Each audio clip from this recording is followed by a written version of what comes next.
ప్రొద్దుటూరు కడప జిల్లా అయితే అక్కడికి వెళ్తే అక్కడ ఇంటర్నేషనల్ స్కూల్ గోపికృష్ణ ఉంది. ఫైల్ పట్టుకుని తిరుగుతున్నా జాబ్ కోసం తిరుగుతా ఉంటే ఒక కరస్పాండెంట్ పిలిచి, అయ్యా బయాలజీ నువ్వు ఎంఎస్ జువాలజీ చేశావు కదా, బయాలజీ ఇక్కడ ఎక్కట్లేదు, మొత్తం 15,000 శాలరీ ఆ రోజుల్లో ఇవ్వడానికి 10,000 శాలరీ ఇచ్చినా ఎప్పుడు ఇవ్వడం అయిపోయింది, బయాలజీ సాచురేషన్ అన్నారు. అప్పుడు నన్ను పిలిచి అన్నాడు, సార్ మరి మీరు బయాలజీ పోస్ట్ లేదులే కానీ 8th 9th 10th ఫిజిక్స్ చెప్తారా అన్నాడు.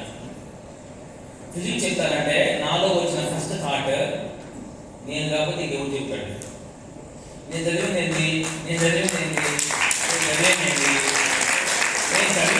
ఎంఎస్ జువాలజీ అయితే 8th 9th 10th అంటే నేను 8th 9th 10th ఇంటర్మీడియట్ చదివాను కదా, నేను కాదు సార్ నాకు 2 days అయ్యామండి. 2 days తర్వాత నేను వెళ్ళిపోయి తీసుకున్నారా డెమో తీసుకున్నా, కరస్పాండెంట్ సార్ మొత్తం కూర్చున్నారు. ఆ రోజు నా శాలరీ ఆ స్కూల్ ఇంటర్నేషనల్ స్కూల్ ప్రిన్సిపల్ కంటే ఎక్కువ. ఇప్పటికే